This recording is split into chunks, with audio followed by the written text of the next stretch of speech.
Office गए तो AC, घर में एसी, कार में एसी, हम अपने आप को सनलाइट को एक्सपोज ही नहीं करते हैं। तो कहीं ना कहीं विटामिन D3 भी सब में डेफिशिएंट पाया जाता है आजकल, तो ये भी ज़रूरी है महिलाओं के लिए। बहुत सारे लोग ऐसे हैं जो लेट 30s में शादी कर रहे हैं। मैं आज 25 साल का हूँ रफली, तो मैं कितने टाइम तक के लिए स्टोर करा सकता हूँ अपना स्पर्म? उसका क्या प्रोसेस रहता है और उसके क्या चार्जेस होते हैं? हर औरत, हर महिला पैदा होती है अपने फिक्स्ड नंबर ऑफ एग्स लेके, उसको बोलते हैं ओवेरियन रिजर्व। वो जेनेटिकली डिसाइडेड होता है प्रोग्राम। हाँ, सब वेरी करता है सबका? यस, ये सबका वेरी करता है। One size doesn't fit all. किसी की उम्र 27-28 साल है और AMH 1 से कम आता है, 1 नैनोग्राम से कम आता है, तो अपना खान पान और लाइफस्टाइल मॉडिफाई करने की बहुत ज़रूरत है। संतान पैदा करना चाह रहे हैं, कंसीव करना चाह रहे हैं, तो B12 और D3 भी बहुत ज़रूरी है। आप मेडिकल इंश्योरेंस भी लेते हैं? हाँ, एग्जैक्टली। आप LIC पॉलिसी भी लेते हैं, आप SIP भी स्टार्ट करते हैं। Please make sure that this is an important part of your life. अगर आप कल को शादी करेंगे, आप एक फैमिली स्टार्ट करना ही चाहेंगे, मोस्ट ऑफ अस, तो इस फैक्टर को हम इग्नोर नहीं कर सकते हैं। हाँ, wow, like this is something very new. I guess ये पॉडकास्ट पे भी बहुत लोगों ने बात नहीं करी होगी।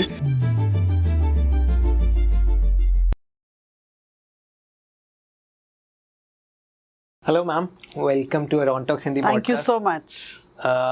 बहुत सारे सवाल है और ऑडियंस को मैं बताऊं, बहुत सारी हमने बातें करी हैं। आप लोग हर दिन हमें कमेंट करते हैं कि संतान प्राप्ति में दिक्कत हो रही है, आप लोग कमेंट करते हैं कि कंसीव करने में प्रॉब्लम हो रही है, और आप किसी एस्ट्रोलॉजर से ये पूछिए कि क्या दिक्कत आ रही है। हमने बहुत ज़्यादा एस्ट्रोलॉजिकल पर्सपेक्टिव आपके सामने रखा कि ये प्लैनेट्स की वजह से ये दिक्कत हो सकती है, इन प्लैनेट्स की वजह से ये दिक्कत हो सकती है, और उनकी कुछ रेमेडीज़। पर आज हम फुल प्रूफ साइंटिफिक लॉजिकल आपके लिए सॉल्यूशंस लाएं। हम साक्षात एस्ट्रोलॉजर नहीं, डॉक्टर के साथ बैठे हैं जो आपको बताएंगे कि क्या रास्ते हैं अगर आपको ये सारी दिक्कतें आ रही हैं। क्या दिक्कतें सिर्फ लेडीज़ में होती हैं, मेल्स में नहीं होती, या फिर मेल्स में होती हैं, लेडीज़ में नहीं होती? ये सारी बातें करेंगे सॉल्यूशंस क्या हैं, बातें करेंगे कि क्या इनके नेगेटिव पॉइंट्स हैं, क्या पॉजिटिव पॉइंट्स हैं, क्या सिम्टम्स हैं, और सारी चीज़ें आपको इस पॉडकास्ट में पता लगने वाली है। सबसे पहले मैम, बहुत सारे लोग, आपको जो ऑडियंस नहीं है वो देख रही होगी, तो थोड़ा सा आप अपने बारे में बताइए कि what exactly you do, and उसके बाद I will put my question. Thank you so much for inviting me today. मेरा नाम डॉक्टर ज्योति बाली है। मैं एक IVF स्पेशलिस्ट हूँ और मेरा clinic baby soon fertility and IVF centre के नाम से करोल बाग और east of Kailash, south Delhi में हूँ मैं। परफेक्ट। IVF आपने बोला, बहुत सारे लोगों को अभी IVF नहीं पता होगा, सो जल्दी से आप समझाइए कि IVF एग्जैक्टली है क्या और इससे क्या बेनिफिट्स होते हैं। IVF एक ट्रीटमेंट है, एक साइंटिफिक ट्रीटमेंट है जो उन लोगों के लिए किया जाता है जो अपनी संतान प्राप्ति के लिए संघर्ष कर रहे हैं या 1 साल से ऊपर हो गया, ट्राई कर रहे हैं कंसीव करने का और कर नहीं पा रहे हैं। तो IVF का मतलब अगर मैं समझाऊं तो IVF का फुल फॉर्म है इन विट्रो फर्टिलाइजेशन। अब विट्रो शब्द का मतलब है बॉडी के बाहर। तो ऐसा क्या हम बॉडी के बाहर करते हैं, अगर हम समझें तो हमारी जो फेलोपियन ट्यूब्स होती हैं, फर्टिलाइजेशन यानी अंडा और स्पर्म, वहाँ पे फर्टिलाइज होता है अंडा ट्यूब के अंदर, फेलोपियन ट्यूब के अंदर। तो अगर वो फर्टिलाइजेशन आप अगर आते हैं और हम उसको IVF के द्वारा लेबोरेटरी में कर रहे हैं तो बॉडी के बाहर हो गया वो, इसलिए उसे इन विट्रो फर्टिलाइजेशन कहते हैं। और फर्टिलाइज करने के बाद एग और स्पर्म मिलने के बाद एक एम्ब्रियो बनता है, यानी हिंदी में उसे कहेंगे तो भ्रूण बनता है। उस भ्रूण को हम बच्चेदानी में यानी यूट्रस में ट्रांसफर करते हैं, और अगर वो वहाँ पे सक्सेसफुल होता है तो एक पूरा 9 महीने तक प्रेगनेंसी वहाँ पे नॉर्मल तरीके से चलती है। तो ये एक IVF, नटशेल में IVF का मतलब यही है।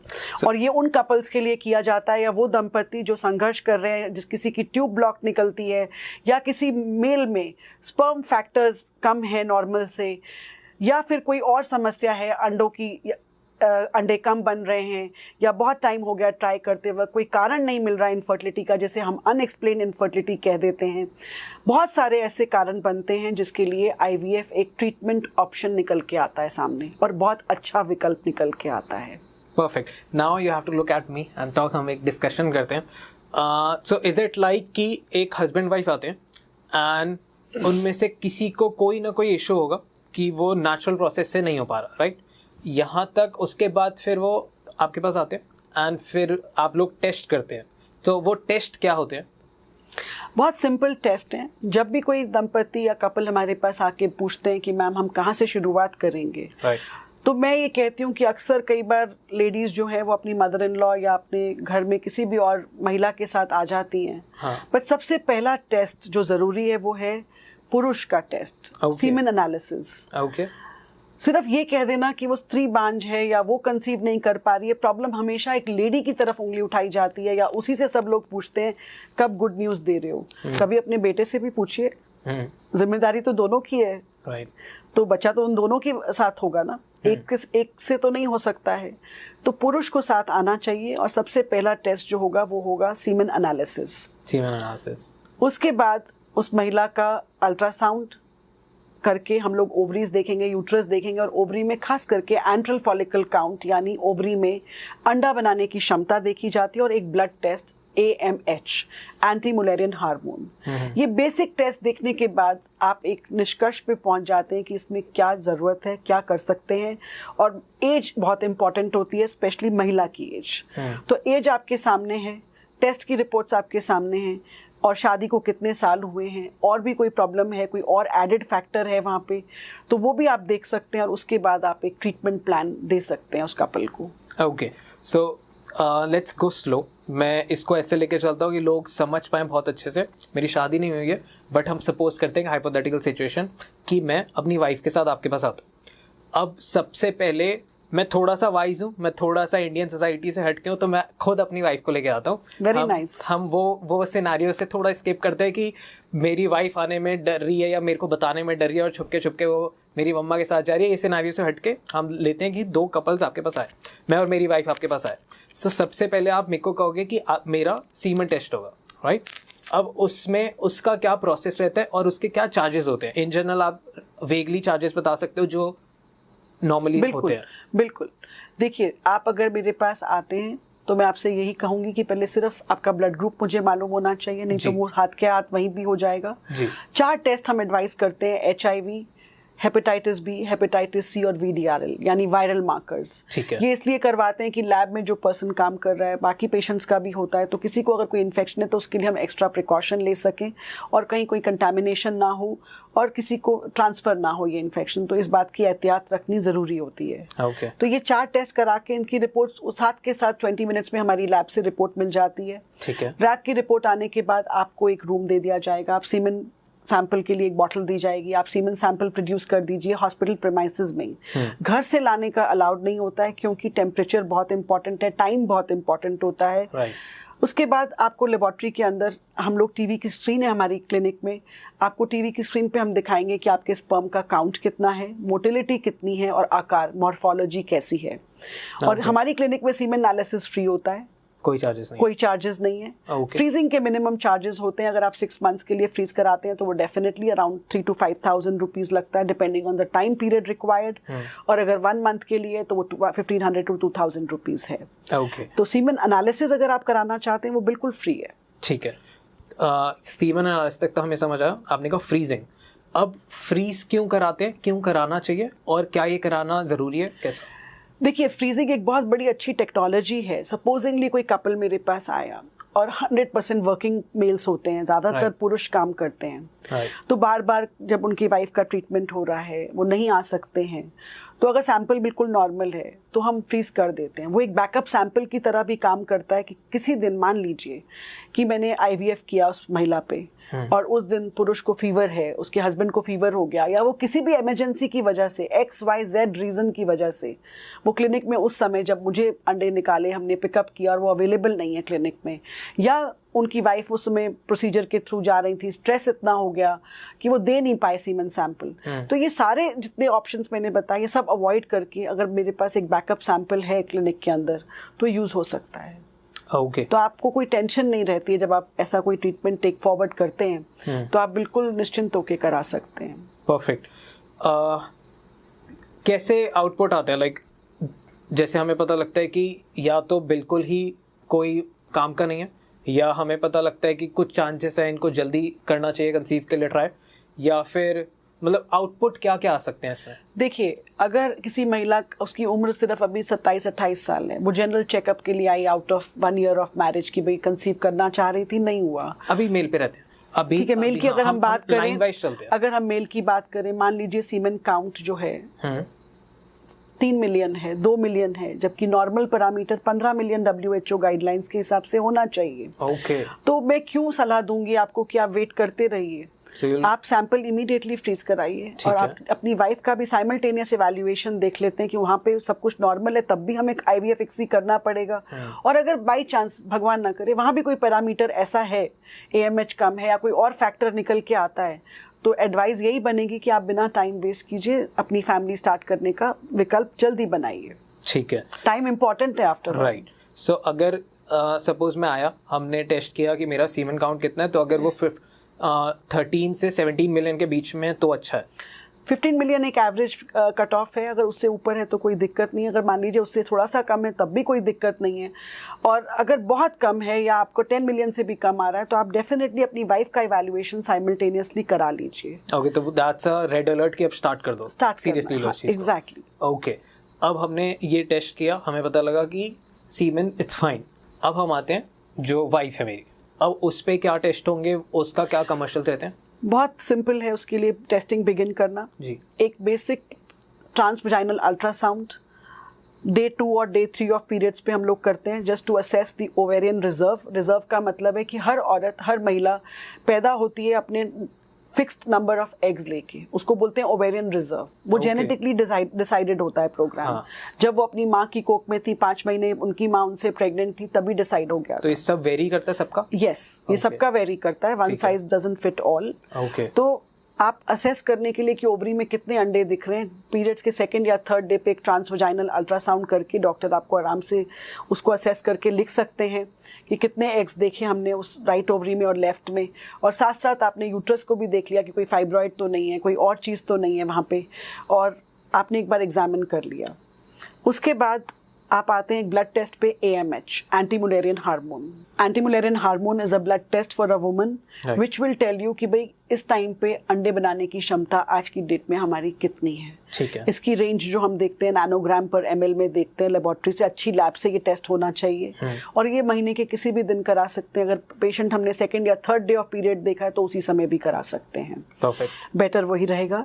और इसमें अगर मान लीजिए किसी की उम्र 27-28 साल है और AMH 1 से कम आता है, 1 नैनोग्राम से कम आता है, तो उसको हम क्लासीफाई कर देते हैं पुअर ओवेरियन रिजर्व। ओके। और अगर 1 to 3 के बीच में तो वो एक ठीक रिजर्व है। 3 से अगर ऊपर जाता है तो हमने अल्ट्रासाउंड भी किया है, उसमें भी हमने क्या कोरिलेट किया है इससे कि पॉलीसिस्टिक ओवरी दिख रही है हमें, या अंडे ज़्यादा हैं या अच्छी क्षमता है अंडे बनाने की, 2 से ऊपर है तो अबव एवरेज हो गया वो। तो इस तरह से क्लासीफाई कर दिया जाता है ओवरीज को और ओवेरियन रिजर्व को। तो एज हमारे सामने है, हम उस कपल को अच्छे से एडवाइस कर सकते हैं कि क्या उन्हें जल्दी करने की ज़रूरत है या कोई फ्रीजिंग की ज़रूरत है, या वो वेट करना चाहते हैं। अगर मान लीजिए वो लड़की कहती है कि मैं अभी रेडी नहीं हूँ, मुझे मेरा करियर की कमिटमेंट्स हैं, मेरी अभी शादी तो हो गई है, तो उस कपल को हम कहेंगे आप एम्ब्रियो फ्रीज करवा के रख लीजिए, ट्रांसफ़र आप तब कराना जब आप रेडी होंगे, क्योंकि age of the egg is more important. तो वो फ्रीजिंग हो सकती है एम्ब्रियो की भी, स्पर्म फ्रीजिंग भी होती है, एग फ्रीजिंग भी होती है, और एम्ब्रियो फ्रीजिंग भी होती है। तो सारे विकल्प आपके पास हैं। वाओ, तो इस पे हम थोड़ी देर में बात करेंगे। हमने ये जाना कि 2 पॉसिबिलिटीज आती हैं कि आपके स्पर्म काउंट कम होते हैं या फिर ओवरीज में दिक्कत होती है। इसकी क्या और भी बहुत सारे फैक्टर्स हैं, किसी की ट्यूब्स ब्लॉक्ड हो सकती हैं, सब कुछ ठीक होते हुए भी अंडा टाइम पे नहीं बन रहा है या अंडा फूट नहीं रहा है टाइम पे। बहुत सारी और समस्याएं भी हैं, किसी को एंडोमेट्रियोसिस है, फाइब्रॉइड्स है, पॉलीसिस्टिक ओवरी है, और भी बड़े सारे विकल्प समस्याएं निकल के आती हैं सामने। दूसरा, कई बार सब कुछ ठीक होते हुए भी वो कंसीव नहीं कर पा रहे हैं। कारण आप ढूंढ नहीं पा रहे हैं, तो कब तक वेट करेंगे? तब भी आपको ट्रीटमेंट के लिए जाना है। तो रहेगा बेटर कि एज एक इम्पॉर्टेंट फैक्टर है, टाइम रहते कर लीजिए, क्योंकि टाइम निकलने के बाद फिर मुश्किल आती है। ओके, सो ये यहाँ तक हम लोग समझ गए कि हमारे को टाइम से पहले चीज़ें सेट करनी है, अगर एज निकल गई तो पॉसिबल नहीं है। और क्या क्या क्विकली आप बता दीजिए कि क्या रीजंस हो सकते हैं, जैसे कि स्पर्म काउंट कम होना यंग एज में भी, या फिर वुमेन को दिक्कत होना यंग एज में, तो क्या लाइफस्टाइल की दिक्कत है? बिल्कुल। क्या माइंडसेट की दिक्कत है? वो सारी चीज़ें, सारे फैक्टर्स आज की मॉडर्न लाइफ को देखते हुए मैं कहूँगी कि ये यंग जनरेशन में मैं यही कहूँगी कि हम लोग, पहले लड़कियाँ इतनी करियर ओरिएंटेड नहीं थी, आजकल लड़कियाँ भी करियर ओरिएंटेड हो गई हैं। They want to establish their careers, be financially independent. तो इसको देखते हुए मैं कहूँगी कि एटलीस्ट अपना खान पान और लाइफस्टाइल मॉडिफाई करने की बहुत ज़रूरत है। आप कोशिश करिए कि बाहर का खाना, junk food, processed food avoid कीजिए। उससे डायरेक्टली इम्पैक्ट होता है? बिल्कुल इम्पैक्ट होता है। ओके। वेट का डायरेक्ट इम्पैक्ट है ओव्यूलेशन के साथ, फर्टिलिटी से आपका वेट से डायरेक्ट रिलेशनशिप है। तो खान पान सबसे इम्पॉर्टेंट है। आप घर का खाना खाइए। Once in a while, yes, बाहर का ज़रूर हर किसी को मन करता है खाने का, वो चीट डेज अलाउड होते हैं, बट जितनी कोशिश करें उतना घर का खाइए और नियमित खाइए और टाइम पे खाइए। न्यूट्रिशियस फूड खाइए, क्वालिटी का फूड का ध्यान रखिए कि आप प्रोटीन्स बराबर ले रहे हैं, फैट्स ज़्यादा नहीं होना चाहिए। उसके साथ साथ half an hour of exercise every day is important. चाहे रेगुलर वॉकिंग ही हो। चलिए, मैंने मान लिया कि आप एक कॉर्पोरेट में जॉब करते हैं, आपके पास बिल्कुल टाइम नहीं है जी, तो मैं कहूँगी कि आप वॉक पे नहीं जा सकते हैं। आप अगर मेट्रो यूज़ कर रहे हैं तो आप उसकी सीढ़ियाँ यूज़ कर लीजिए। आप कॉर्पोरेट बिल्डिंग में जाते हैं, आपके पास मेट्रो नहीं है, आप अपनी कार से जा रहे हैं, अपनी व्हीकल से, बाइक से जा रहे हैं, तो आप लिफ्ट का प्रयोग मत कीजिए, आप सीढ़ियाँ चढ़ लीजिए उस कॉर्पोरेट की। आप सीढ़ियों से जाइए, शाम को सीढ़ियों से उतरिए। आपने कहीं ना कहीं तो अपनी फिजिकल एक्टिविटी ऐड कर दी, राइट, तो कितना फ़र्क पड़ेगा आपको टाइम में उसमें करने में? बहुत ज़्यादा अंतर नहीं आएगा।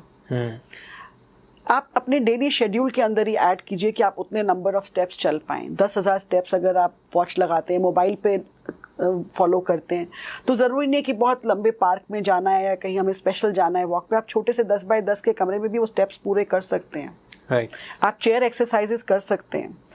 आप अपनी डाइट और एक्सरसाइज का ख्याल एक डेली स्केड्यूल की बना लीजिए कि टूथब्रश उठते ही हमें चाहिए, हम उसके बिना तो ऑफिस नहीं जाएंगे ना। तो आप सोच लीजिए कि ये भी मेरा एक दिनचर्या का हिस्सा है, मैं इसके बिना नहीं सोऊंगी, रात को आके मैं नहीं सोऊंगा वापस बेड पे आके। परफेक्ट। नींद भी इम्पैक्ट करती है? 8 आवर्स ऑफ स्लीप बहुत इम्पॉर्टेंट है, और रात की स्लीप। ये नहीं कि हम दिन में सो रहे हैं और रात में काम कर रहे हैं। कई लोग मैं देखती हूँ आके बोलते हैं कि हमारी कंपनी बाहर की है मैम, हमारा टाइम स्केड्यूल नहीं मैच करता है। तो कहीं ना कहीं एक मेलेटोनिन इफेक्ट करता है, रिप्रोडक्शन से डायरेक्ट रिलेशनशिप है उसका। तो हमारी स्लीप रिदम प्रॉपर होनी चाहिए। 8 घंटे की नियमित रूप से स्लीप, कॉर्टिसोल लेवल्स फर्क पड़ जाएगा, स्ट्रेस लेवल्स अलग हो जाएंगे आपके। तो ये सारी चीज़ें, छोटी छोटी चीज़ें होती हैं जो मिला के आपका कहीं ना कहीं प्रजनन क्षमता पे इफेक्ट करती हैं। अब छोटे छोटे हार्मोन, छोटी छोटी न्यूट्रिएंट्स हैं आपके। B12, वेजिटेरियन लोगों में B12 की कमी पाई जाती है जी। और ये B12 जो है बहुत ज़रूरी है हमारे रिप्रोडक्शन सेल्स के लिए कि इसकी मात्रा करेक्ट होनी चाहिए बॉडी में। मैं तो कहती हूँ टेस्ट भी मत कराइए, उस पर भी पैसे मत खर्च कीजिए। आप B12 का सप्लीमेंट ले लीजिए साल में एक बार, अगर आप उस एज ग्रुप में हैं तो ज़रूर लीजिए। मैग्नीशियम, D3, विटामिन D3 हम सनलाइट में कितना एक्सपोज करते हैं। सब लोग एसी में बैठे रहते हैं, ऑफिस गए तो एसी, बेडरूम में आए तो एसी, घर में एसी, कार में एसी। हम अपने आप को सनलाइट को एक्सपोज ही नहीं करते हैं। गॉगल्स लगाए, कवर किया और गए, हैट पहन ली, अम्ब्रेला ले लिया, शेड में चले जाते हैं हम लोग। तो कहीं ना कहीं विटामिन D3 भी सब में डेफिशिएंट पाया जाता है आजकल। तो ये भी ज़रूरी है महिलाओं के लिए। तो इसका भी आप ले लीजिए विटामिन D3 सप्लीमेंट्स, क्योंकि अगर आप उस एज ग्रुप में हैं जहाँ आप संतान पैदा करना चाह रहे हैं, कंसीव करना चाह रहे हैं, तो B12 और D3 भी बहुत ज़रूरी है। बहुत छोटी छोटी बातें, बट सब कुछ मिला के अगर देखा जाए तो lifestyle modification is the answer. Perfect, बहुत क्लियर हो रही हैं चीज़ें यहाँ तक। मैं हर आपकी बात पे कॉन्शियस होता हूँ कि ऑडियंस को यहाँ तक समझ आना चाहिए। मूविंग ऑन, अब हम बात की हमने कॉर्पोरेट कल्चर की, एक हसल कल्चर बनता जा रहा है हमारी जनरेशन में, एंड बहुत सारे लोगों को हम सुनते हैं अभी, स्पेशली मेरी एज के अराउंड, एंड बहुत सारे लोग ऐसे हैं जो लेट 30s में शादी कर रहे हैं और बहुत अर्ली 20s में अब कोई नहीं करना चाहता, सब करना चाहते हैं लेट 20s में, अर्ली 30s में शादी करना चाहते हैं। तो उनको क्या, जो मैं सोच रहा हूँ आप बताना ये सही है या गलत है, कि हम लोग ऐसे आपके पास आएँ, डॉक्टर्स के पास जाएं और हम स्टोर कराएं। अब पहला सवाल ये आता है कि अगर मैं आज 25 साल का हूँ रफली, तो मैं कितने टाइम तक के लिए स्टोर करा सकता हूँ अपना स्पर्म? या आप स्टोर करा सकते हैं, आप स्टोर 5 years तक तो आराम से हो सकता है। अगर आप उससे भी ज़्यादा चाहेंगे वो स्टोर हो जाता है, बट प्लान करो कि 5 years तक हो जाए। Minimum 5 years, perfect. Upper limit 5 years। 5 years की सोच के चलिए आप। उसका क्या चार्जेस आता है? For semen freezing, right, semen freezing would be somewhere around, I would say 10,000 per year. Okay. And for egg freezing, it is more expensive.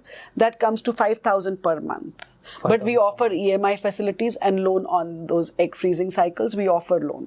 पर आई गेस जो बिल्कुल हसल कल्चर में वो कमा रहे हैं और उनको ये ऑल्टरनेटिव दिख रहा है, जो लोग बहुत ज़्यादा सीरियस होते हैं शादी को लेके, उनको ये सब कंसीव करना होता है पर उनको पता है ये प्रॉब्लम आ सकती है, तो आई गेस ये ऑल्टरनेटिव भी बहुत अच्छा है कि आप Exactly. कि परेशानी आने से पहले आपने क्योर कर लिया. आप मेडिकल इंश्योरेंस भी लेते हैं. हाँ एग्जैक्टली. आप LIC पॉलिसी भी लेते हैं. आप SIP भी स्टार्ट करते हैं. Please make sure that this is an important part of your life. ये आपकी जिंदगी का एक बहुत अहम हिस्सा है. अगर आप कल को शादी करेंगे, आप एक फैमिली स्टार्ट करना ही चाहेंगे, मोस्ट ऑफ अस, मतलब 99.99% लड़कियां चाहेंगी, तो इस फैक्टर को हम इग्नोर नहीं कर सकते हैं. हाँ. Wow, like this is something very new. I guess ये पॉडकास्ट पे भी बहुत लोगों ने बात नहीं करी होगी कि आप अपने अर्ली एज में भी सिक्योर हो सकते हैं. अपने बच्चे वाली जो आशाएं रहती है, जो हमारे को कमेंट्स आते हैं बहुत सारे, वो आपकी टूटेगी नहीं. आई वांट टू नो कि कुछ ऐसी कॉम्प्लिकेशंस भी होती है जहाँ पे IVF या ये सारी प्रैक्टिसेस भी काम नहीं कर पाती, वो कैसी कॉम्प्लिकेशंस होती हैं? देखिए, कई बार ऐसा होता है कि हम सुनते हैं 3 IVF फेल्ड हो गए. पेशेंट्स क्लिनिक बदलते रहते हैं, फाइल्स लेके जाते रहेंगे क्योंकि वो एक्सेप्ट नहीं करना चाह रहे हैं. सबसे बड़ी प्रॉब्लम कहाँ आती है? कोई भी जिंदगी में अगर हम समस्या को उठा के देखें, आप अपनी लाइफ से उठाइए, मैं अपनी लाइफ से उठाती हूँ कोई भी बात, अगर हम पीछे मुड़ के देखते हैं तो हम एनालाइज कर पाते हैं कि समस्या थी सामने, अब हम अंडर द प्रॉब्लम जाएं या ओवर द प्रॉब्लम जाएं. प्रॉब्लम सामने खड़ी है तो उसे एक्सेप्ट करना सबसे मुश्किल काम होता है. फाइट तो हम बाद में करेंगे जब हम पहले उसको मानेंगे कि हाँ ये दिक्कत है. पहले तो आप उसे एक्सेप्ट कीजिए कि हाँ there is a problem, and no blame games. Right. किसी को दोष नहीं दे सकते, हम अपने आप को भी नहीं कोस सकते हैं. सबसे पहले सिर्फ उसको आराम से एक्सेप्ट करना है. एक्सेप्ट करने के बाद जब आपने उसको प्रोसेस कर लिया अपने माइंड में कि हाँ ये प्रॉब्लम है, फिर आप इसका सोल्यूशन सोचिए, क्योंकि every problem will have a solution. You can not go under the problem, you have to get over the problem. Life वहाँ रुक नहीं सकती है, लाइफ में आगे भी जाना है. हर्डल आ गया है, इसे क्रॉस कैसे करना है, अगर हम इसे टेक्निकली सोचेंगे तो हम इसे क्रॉस कर पाएंगे. मैं कई बार देखती हूँ कि जब भी कोई पेशेंट्स आते हैं 3 फेल्ड IVF एंड डॉक्टर साहब आपका नाम सुन के आए हैं आपके पास, उन्हें लगता है कि काश ये डॉक्टर मेरे लिए मैजिक कर दे. लेकिन जो मेरे प्रीवियस कोलीग्स हैं मार्केट में, जिन्होंने वो फाइल्स, जिनकी मैं फाइल्स देख रही हूँ, वो सब भी उतने ही अच्छे हैं जितनी मैं हूँ. With due respect to them. पहली बार IVF किया क्योंकि पहला ऑप्शन IVF ही बनता है, वो फेल हो गया क्योंकि IVF 100% रिजल्ट तो देता नहीं है. दूसरी बार हुआ, तीसरी बार हुआ, लेकिन कहीं ना कहीं अगर फैक्टर हम ढूंढने निकलें तो या तो वो 80% of the times egg factor निकलेगा कि एग की क्वालिटी अच्छी नहीं थी. Okay. Sperm quality, next question, 10 to 15%, 10% may be there. ठीक है. And few of 10% will be at the lining of the uterus, यानी seeds and soil. सीड्स हमारे एग और स्पर्म हो गया, सॉइल हमारी लाइनिंग ऑफ द यूट्रस हो गई. परफेक्ट. तो कहीं ना कहीं ये तीनों में से एक फैक्टर तो है ही है, but 80% of the times that we see in our experience वो एग पे निकल के आता है. तो जैसे ही जब हम ये ऑप्शन रखते हैं कि 3 पार्ट्स हैं, egg, sperm and uterus. Female के 2 पार्ट्स होते हैं, इसमें से 3 चीजें हमें चाहिए एक बच्चा बनाने के लिए. यूट्रस और एग दोनों फीमेल के हैं, मेल का सिर्फ स्पर्म होता है. अब जब हम कहते हैं कि आप एग रिप्लेस कर दीजिए, एक यंगर वुमन से डोनर एग ले लीजिए, हाँ, तो वहां शुरू हो जाता है detection, rejection, depression and denial. अब आपने पहली बार ये बात किसी को कही तो ऑटोमेटिक ये ह्यूमन रिएक्शन है उसका. अगर हम उसकी चेयर में बैठे होंगे तो हमारा भी शायद यही रिएक्शन होगा.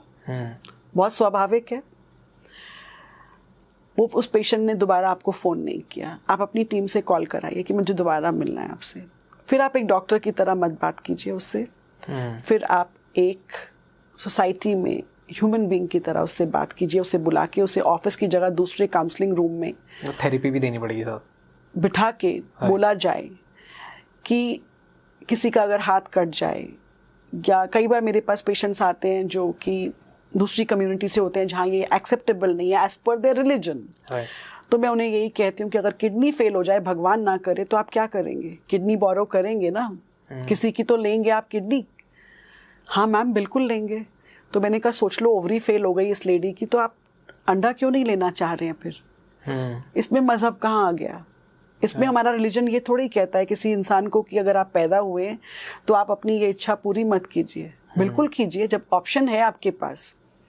तो मैंने कहा अगर भगवान ना करे किसी की आर्म कट जाए, एम्प्यूटेशन हो जाए, तो आप प्रोस्थेसिस मंगा के लगा लेंगे, ना कि आप वेट करते रहेंगे कि पूरी दुनिया सिंपैथाइज करती रहे और पूछते रही कि आपके हाथ में क्या हुआ है। आप कवर करना चाहेंगे, आप फुल स्लीव टी शर्ट पहन लेंगे, शर्ट पहन लेंगे उसके बाद, कोई भी हो चाहे। तो काउंसलिंग सेकेंड मीटिंग में फिर इस तरह से की जाती है कि एक्सेप्टेंस दिलवाना है उसे, कि इंसान पूछता है वाई मी, बट ऊपर वाला कई बार कहता है मैं ये नहीं सुनूंगा Y you have to say try me, it's not why me. Wow, nice, yeah. Right. So when you have to build that confidence around that couple, उस दंपति को ये समझाना पड़ता है कि देखिए मैं मानती हूँ कि आप इसमें आ गए हैं, लेकिन अब यहाँ से निकलना है हमें। सारी जिंदगी हम इस दुख के साथ नहीं रोते रहेंगे कि हम निसंतान रह गए। जब साइंस ने एक विकल्प दिया है हमें, तो क्यों नहीं उस खूबसूरत विकल्प को यूज करें। फिर मैं तीसरी चीज ये भी कहती हूँ कि जब भी आप कहीं जाते हैं, किसी पार्टी में, किसी सोसाइटी में, किसी फैमिली फंक्शन में, किसी और का बच्चा भी देखते हैं, चाहे आपकी बहन का हो या आपके भाई का हो, आप उसे कितना प्यार करते हैं? बहुत प्यार करते हैं आप। रैंडम बच्चों को भी देखकर। तो जो बच्चा आपकी कोख से जन्म लेगा और उसमें 3 में से 2 पार्ट्स आप ही के हैं, तो वो बच्चा खूबसूरत क्यों नहीं होगा? मैं ये पूछना चाहती हूँ। ट्रू, मेरा ये सवाल है। और एक कोरा कागज है, आप उसमें एरोप्लेन बनाइए, बोट बनाइए, आपकी मर्जी है। मैंने तो आपको कोरा कागज दिया है और खूबसूरत कागज है, आप उस पर अपनी मनचाही कहानी लिख सकते हैं। हाँ exactly, I am adding on, हम दोस्त भी तो ऐसे ही बनाते हैं। एग्जैक्टली कोई सेम कोक का दोस्त नहीं होता। एग्जैक्टली तो आपको जब दोस्त वो मिलता है और उतने एक्सट्रीम इमोशंस उसके साथ फील होते हैं, आपको उतने ही लेवल की इनसिक्योरिटीज होती हैं, जेलेसी होती है। So, ये खूबसूरत एक तरफ है कि हम रो रहे हैं कि एक बच्चा नहीं है, और दूसरी तरफ ये साइंस का ये खूबसूरत विकल्प, मैं इसे एक बहुत खूबसूरत वरदान मानूंगी। और आपकी गोदी में एक बच्चा आ गया जो कि आप कहते हैं आपका बच्चा है। आपके डॉक्टर और आपके सिवाय ये बात किसी से शेयर नहीं होती है। और सोसाइटी में कोई ऐसी, आप पैदा करते हैं उस बच्चे को, आप उसे स्तन पान कराते हैं, आप दूध पिलाते हैं, आपकी कोख से जन्मा हुआ बच्चा है। क्वेश्चन मार्क कहाँ पे है? सो प्रॉब्लम, सबसे बड़ी प्रॉब्लम जो मैं देखती हूँ वो है एक्सेप्टेंस। ये नहीं आ पाती है। माइंडसेट बदलना है, बस माइंडसेट बदलना है। ग्लास आधा खाली है या आधा भरा है, नजरिया आपका है। मैंने विकल्प आपको दे दिया है। सो मतलब पॉसिबिलिटी जब आपको हर जगह से लगे नहीं है तब भी है। बिल्कुल है। ओके, सो आपने 3 चीजें बताई, sperm, eggs and uterus, right? अब ये तीनों चीजें बोरो की जा सकती हैं?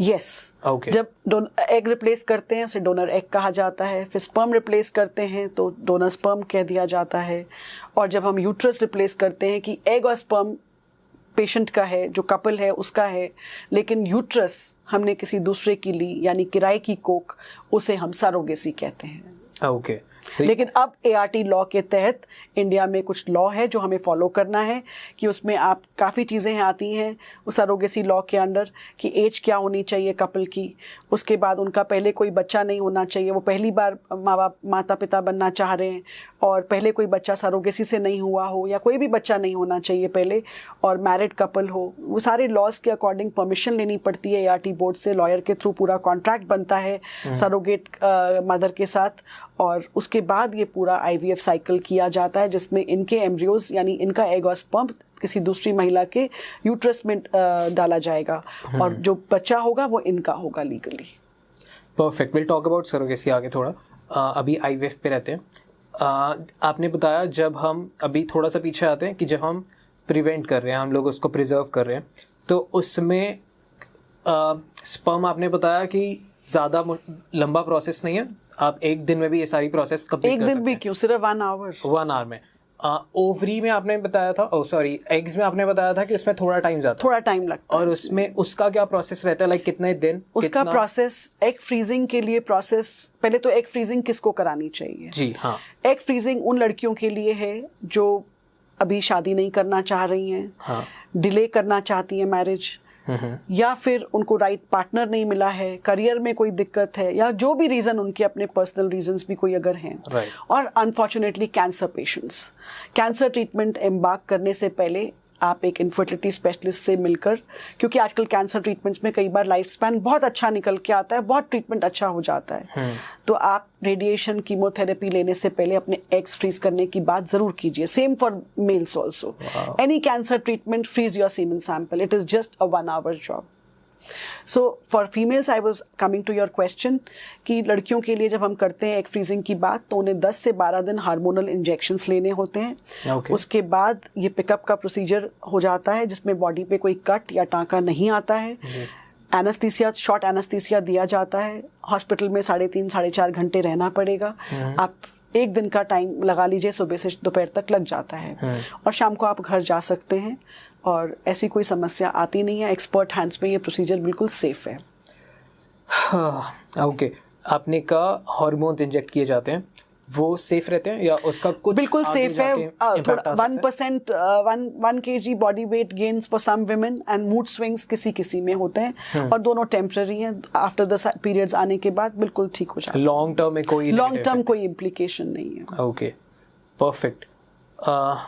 ये बातें जितनी भी हम कर रहे हैं बहुत सोच विचार, टेक्निकल और बहुत साइंटिफिक वे में कर रहे हैं, बट अगर इसको थोड़ा सा डीप लेवल समझो तो बहुत इमोशनल है. बहुत सारी, जैसे आपने वो कैंसर वाला बोला, तो मेरे को बहुत सारे लोगों के केस स्टडीज याद आए जिन लोगों से जैसे कोई रिलेशन में होता है, कुछ होता है, तो आई नो कि वो कितना एक्सट्रीमली इमोशनल मोमेंट है. एंड अभी शायद आपकी लाइफ बहुत हैपनिंग है, अभी शायद आप ये सारी चीज़ों पे ध्यान नहीं दे रहे, स्किप करें क्योंकि आप यंग हैं, या फिर ये चैलेंजेस आपकी लाइफ में आए नहीं, तो ये बहुत नॉलेज से आपको सुनने में मज़ा आ रहा होगा. बट जिन लोगों के लाइफ में ये सारी चीज़ें जो हम बात कर रहे हैं, जो एक्चुअल परेशानी से जा रहे होंगे, उनके लिए ये बहुत ज़्यादा सीरियस कंसर्न है. क्योंकि जब मैं कमेंट्स पढ़ता हूँ हमारे चैनल पे, जो लिखते हैं कि हमारे को संतान प्राप्ति नहीं हो रही है और बात घर में डिवोर्स तक की आ गई है because of society, because of XYZ reasons, कि हस्बैंड भी अच्छा है, वाइफ भी अच्छी है, बट सिर्फ बच्चा नहीं होने की वजह से फैमिली का प्रेशर इतना बन गया कि दोनों को अलग होना पड़ रहा है. और ऐसे एक्सट्रीम बहुत सारे केसेस हैं जो कि मैं हर दिन हम कमेंट्स में पढ़ रहे होते हैं, या जो हमारा कम्युनिटी है वहाँ पे आ रहे होते हैं. तो आई वांट नो कोई भी ऐसी केस स्टडी जहाँ पे आपको लगा कि बहुत ऐसे केसेस, क्योंकि आई नो आपके पास बहुत सारे लोग आके रोक भी देते होंगे. बिल्कुल. तो क्योंकि मैं फील कर पा रहा हूँ, पता नहीं क्यों, बट तो वो कैसा रहता है, लाइक कैसे आप हैंडल करते हो और कैसे सिचुएशन संभालते हो? देखिए, एज अ डॉक्टर मैंने ये ब्रांच बहुत पैशनेटली ली थी, IVF.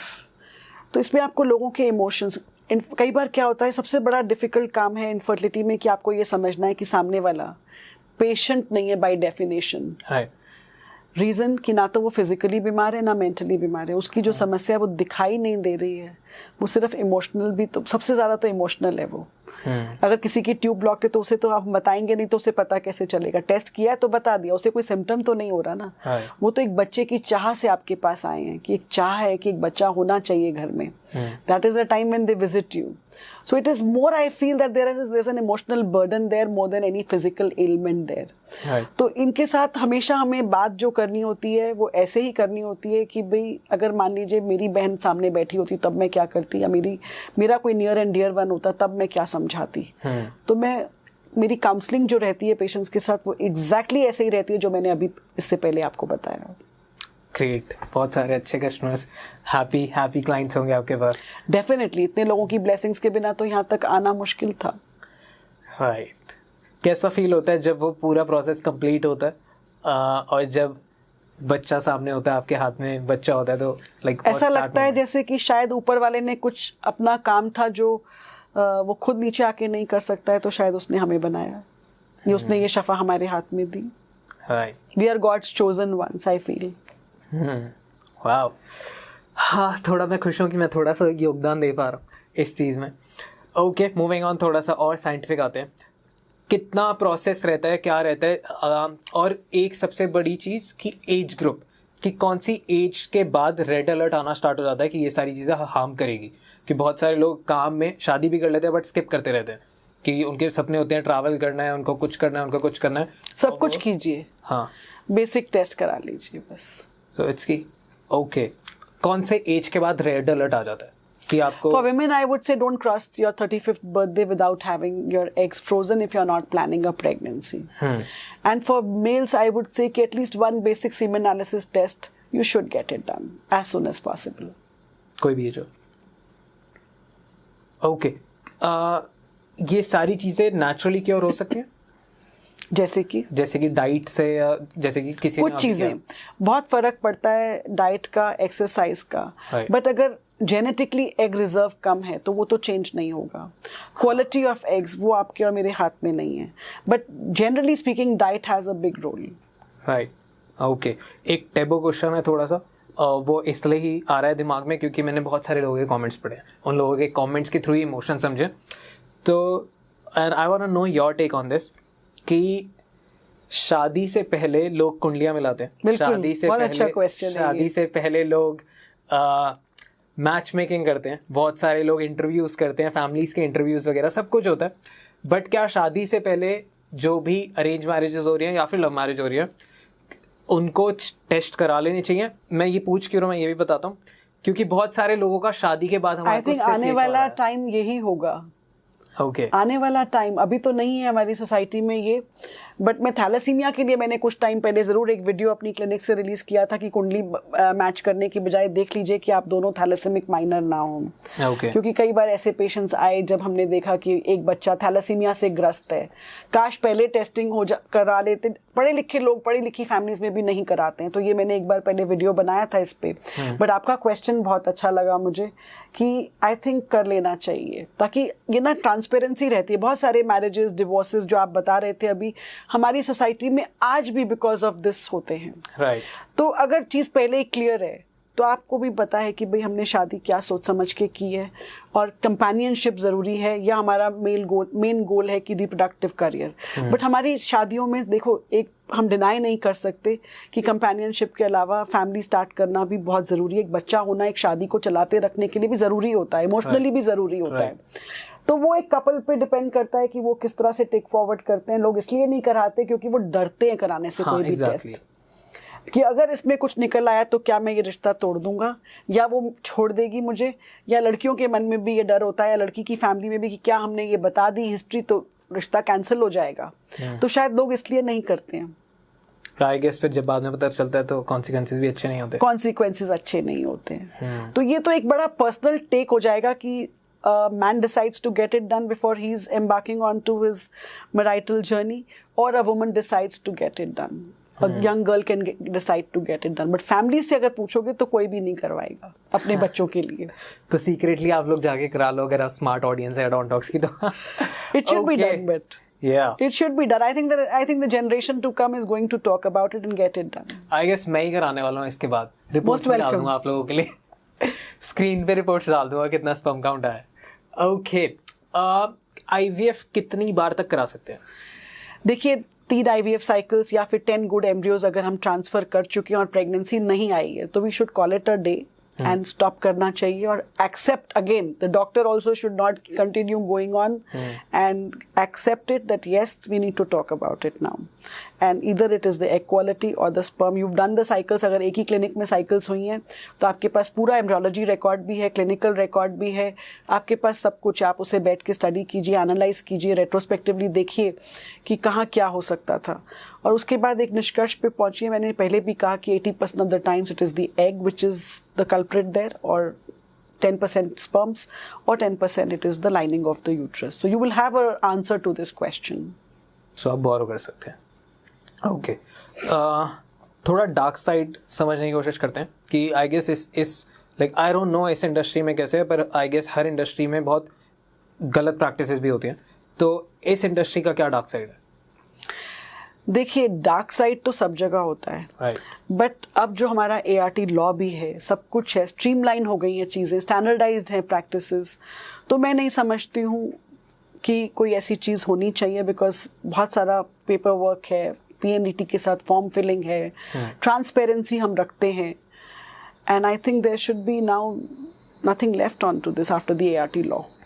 ओके, जो लोग जा रहे हैं वो डॉक्टर को कैसे क्रॉस चेक करें कि ये डॉक्टर सही है या नहीं? आप एक्सपीरियंस देखिए डॉक्टर का, क्लिनिक में जितने पेशेंट्स पॉजिटिव हुए उनके फीडबैक हैं, नंबर्स हैं, लीजिए, बात कीजिए, आपके पास आजकल सब कुछ अवेलेबल है। राइट।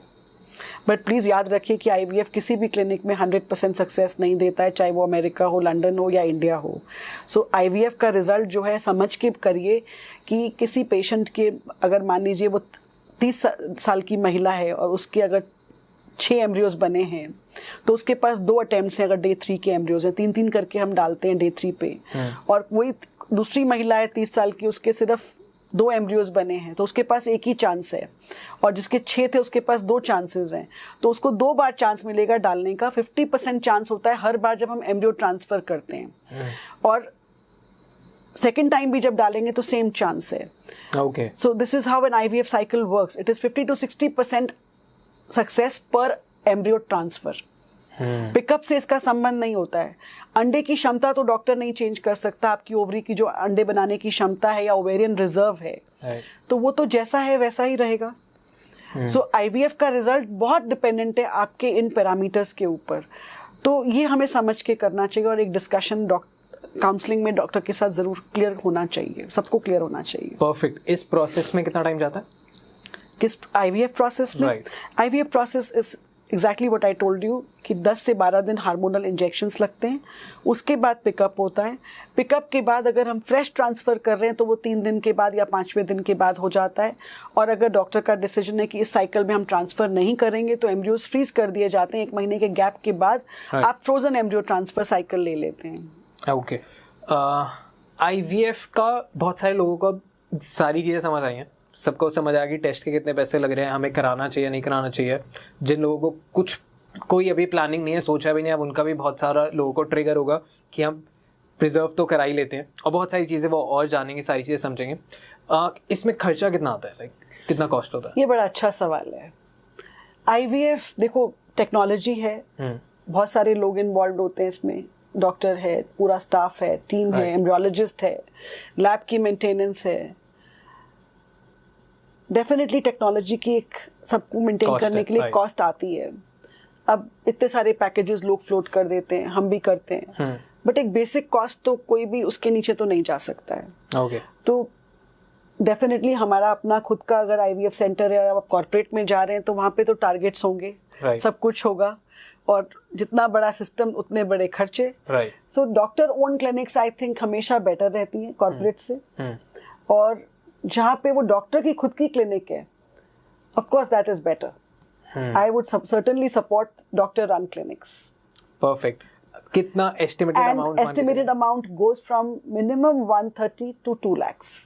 ओके।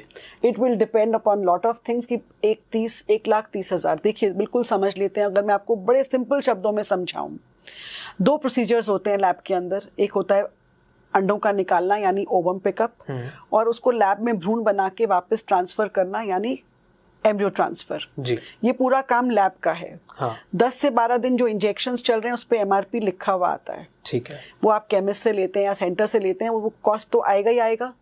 उस पे आप 10% डिस्काउंट दे सकते हैं। तो अगर हम इंजेक्शंस की कॉस्ट माइनस कर दें, और इन्वेस्टिगेशंस भी आप कहीं भी जाएंगे किसी भी अस्पताल में आपको करानी पड़ेंगी, वो भी 10,000 की है या 15 की है या 18 की है, जो भी है वो अलग हो गई। अब लैब की कॉस्ट हमने फिक्स कर रखी है कि हम लैब का चार्जेस जो है हम सबसे 75,000 लेते हैं। ठीक है। 60 आईवीएफ का और 15,000 फॉर इक्सी, टोटल बन गया 75। ओके। इसके अलावा जो भी है वो सबके लिए बराबर है, चाहे कोई मर्सिडीज में आ रहा है तब भी उसको उतना ही पे करना है, और कोई अगर ऑटो में आ रहा है तो भी उतना ही पे करना है। तो 2 तरह के इंजेक्शंस आते हैं, एक आते हैं रिकॉम्बिनेंट जो कि इंसुलिन की तरह पेनलेस होते हैं, आप खुद लगा सकते हैं, और दूसरे होते हैं इंट्रामस्कुलर जो आपको एक नर्स से रोज लगवाने पड़ेंगे। ओके। तो अगर कोई इंसान कहता है कि मैं इतना नहीं अफोर्ड कर सकता हूँ, लेकिन बच्चे की चाह तो सबकी बराबर है, इमोशन तो सबका बराबर है, तो हमारी क्लिनिक में तो ये सिंपल है कि अगर कोई पेशेंट नहीं अफोर्ड कर सकता है तो हम कहते हैं रिजल्ट्स दोनों में बराबर हैं। साइंस ये प्रूव करती है, स्टडीज ये प्रूव करती हैं।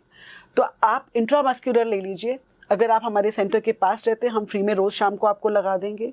आप अपने घर के पास लगवाना चाहते हैं, हम लिख के दे देते हैं, आप वहाँ लगवा लीजिए। कोई पेशेंट कहता है मैं अफोर्ड कर सकता हूँ, मुझे तो पेनलेस चाहिए, उसकी कॉस्ट ऑटोमेटिकली ज़्यादा है, कंपनी से ज़्यादा आ रही है जी। तो उसमें तो IVF सेंटर का कोई कसूर नहीं है, तो आप वो ले लीजिए।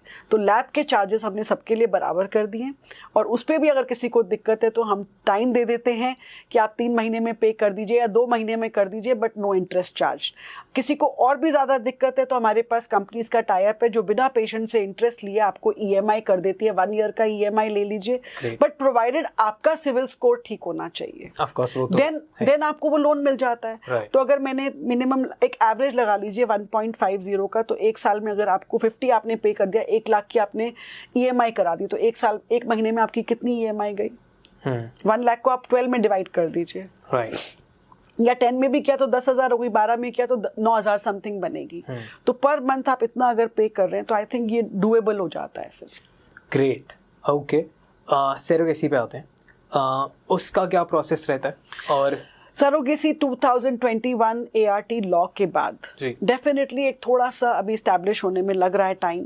ART बोर्ड्स बन गए हैं, clinic has to be registered by the ART board. हमारी क्लिनिक अब रजिस्टर हो गई है। पेशेंट के लिए देखो, पहले लॉयर से मिलना है, उस फाइल को पूरा तैयार करना है क्लिनिक को कि क्यों लिखा हमने कि उस पेशेंट को सरोगेसी क्यों करनी है।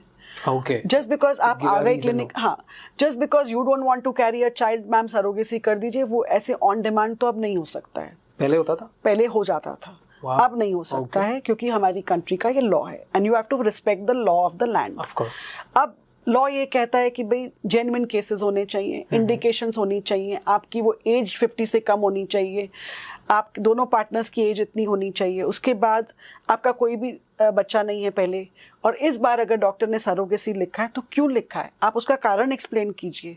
अगर वो उनके हिसाब से जेन्युइन कारण है तो सरोगेसी की परमिशन आपको मिल जाएगी, और उसके बाद आप कर सकते हैं। Wow, okay. एक बार जो लोगों को सरोगेसी का मतलब ही नहीं पता, आप वो भी बता दीजिए। सरोगेसी का मतलब होता है कि जब आप किसी की यूट्रस यानी बच्चेदानी इस्तेमाल कर रहे हैं, किराए की कोख अगर मैं सिंपल शब्दों में कहूँ, उसमें देखो 3 चीज़ें हमें चाहिए बच्चा बनाने के लिए। एक अंडा जो फीमेल ओवरी से आता है, स्पर्म जो मेल पार्टनर से आता है, और यूट्रस। जब स्पर्म और अंडा अगर आपका है और बच्चा आपको चाहिए, लेकिन आप अपनी यूट्रस किसी भी वजह से यूज़ नहीं कर पा रहे हैं और आप किसी और महिला की यूट्रस को यूज़ करते हैं अंडर एक कॉन्ट्रैक्ट के तहत कि बच्चा आपको ही मिलेगा, लेकिन उसको उस महिला के साथ आपकी अंडरस्टैंडिंग है कि किन बेसिस पे कॉन्ट्रैक्ट बना है, वो आपके रिश्तेदार हैं या आपकी जानकार हैं या आपने किसी के थ्रू अरेंज किया है, उनको लीगल कॉन्ट्रैक्ट बनता है पूरा, तो उनकी यूट्रस में ट्रांसफ़र किए जाते हैं IVF करने के बाद ये एम्ब्रियोज। और अगर वो प्रेग्नेंट होती हैं तो 9 महीने वो पूरी प्रेगनेंसी की देखभाल क्लिनिक करती है उस कॉन्ट्रैक्ट के तहत, और बच्चे की डिलीवरी होते ही वो बच्चा आपको हैंड ओवर कर दिया जाता है, क्योंकि वो लीगल कॉन्ट्रैक्ट आपके हाथ में है। तो सरकार इस बात की अनुमति देती है कि बर्थ सर्टिफिकेट आपके नाम पे बनेगा। परफेक्ट। तो इन लेम लैंग्वेज, हस्बैंड वाइफ, हस्बैंड का स्पर्म, वाइफ के एग्स, एंड एक थर्ड लेडी जिसके कोख में, जिसके पेट में आपका बच्चा 9 महीने तक पलेगा, right? Exactly, this is surrogacy. Genetically वो बच्चा आपका है। हाँ, सो सारा टेक्निकली सारी चीजें आपकी, जस्ट आपने रेंट करा है किसी और को। एग्जैक्टली, एक कोक रेंट करी है बेसिकली। Exactly, okay. अब ये लॉ आने से पहले क्या क्या होता था? उसकी बात क्यों करेंगे, जब हम कर नहीं सकते तो अब वो पास्ट हो गया, पास्ट को छोड़ देना चाहिए। हमें प्रेजेंट में जीना है और उसको लॉ ऑफ द लैंड को फॉलो करना है। ओके, बिकॉज मैं कुछ केस स्टडीज पढ़ रहा था जिसमें बहुत वेird सी प्रैक्टिसेस थी, बट आई गेस उसी की वजह से लॉ आया और रिस्पेक्ट करते हैं इसकी, एंड लेट्स मूव ऑन। बहुत सारी बॉलीवुड पे मूवीज बनी है, बहुत ज़्यादा सेलिब्रिटी और बॉलीवुड में सारी चीज़ें होती रही हैं ये सारे, क्योंकि आई गेस मॉडर्न इंडिया को वेस्टर्न कल्चर और ये सारी चीज़ें हमेशा ऐसे आती हैं तो बॉलीवुड के थ्रू हम तक पहुंचती हैं। और आई वांट कि आप ऑडियंस को वो वाली स्टोरी बताओ जो आपने मेरे को बताई थी आते, कि सेकंड इंडिया था जो, yes, so that's very motivating, yes, and very nice. very important कि IVF सबसे पहले विश्व में UK में हुआ था 1978, 25 जुलाई लुई ब्राउन वाज बॉर्न जी। उसके बाद 67 डेज बाद इंडिया का बच्चा है कनुप्रिया, 3 अक्टूबर 1978। So India was just 67 days behind the world Right. to document its first IVF baby. So we were second in the world and 67 days behind them. So how interesting is this? Proud Indian. Exactly. और ये किसी को नहीं. और independence day से पहले तो गर्व होता है इस महीने में, तो खास करके क्योंकि हमारा इंडिपेंडेंस डे है. Right. तो मैं सबको विश करूंगी कि निसंतानता से स्वतंत्रता मिले आपको जी. और हम इस अगस्त के महीने में हर साल कैंपेन चलाते हैं, निसंतानता से आज़ादी, निसंतानता से स्वतंत्रता. तो सबको इंडिपेंडेंस डे विश करूंगी मैं इस पॉडकास्ट के थ्रू. और अगले इंडिपेंडेंस डे पे अगस्त के महीने में आई होप जितने कपल्स इस साल स्ट्रगल कर रहे हैं अपनी निसंतानता से, वो सब अगले साल कहें वी आर इंडिपेंडेंट, हम स्वतंत्र हो गए निसंतानता से. लवली. एक लास्ट सवाल मेरा हर एक गेस्ट से यही रहता है. आपसे मैं पूछूंगा एंड आई टेल यू एक छोटी सी बात. पहले जब आप आए थे तो यू आर वेरी अलग, आपकी एनर्जी ना बहुत मोटिवेटिंग, बहुत ज़्यादा ऐसे थोड़ा सा ऐसे स्ट्रिक्ट. तो मैं थोड़ा सा ऐसे नर्वस भी हो रहा था कि मुझे डांटना पड़ जाए. बट ओवरऑल मेरे को बहुत अच्छा लगा, मेरे को बहुत कुछ नया सीखने को मिला. That's why I am glad कि एपिसोड मैंने रिकॉर्ड किया. Thank you so much. Thank you and thank you so much आने के लिए, मेरे को ना डांटने के लिए. ऐसा नहीं है, मैं किसी को नहीं डांटती हूँ. एंड लास्ट सवाल ये है कि how was your experience at Dawn Talks? कैसा रहा आपका पॉडकास्ट मेरे साथ? I enjoyed it, every bit of it I enjoyed it, except coming was difficult. Yeah okay. Thank you so much. My pleasure. Thank you so much ये episode देखने के लिए. Please इस एपिसोड को, मैं बहुत रेयर बोलता हूँ किसी एपिसोड को शेयर करने के लिए. आई गेस ये एपिसोड मिलियंस में भी नहीं जाता तो इट्स फाइन, बट ये एपिसोड हर एक उस इंसान तक पहुंच जाता है जिसको इस एपिसोड की ज़रूरत है, जिसको ये सारी परेशानियां इमोशनली फैमिलीज़ में डिस्टर्ब करी हैं. वहाँ तक भी अगर ये एपिसोड पहुंच जाता है और आप पहुंचा देते हैं तो बहुत ज़्यादा हेल्प हो जाएगी उन सब की और हमारी. So please do that and thank you so much for watching this episode.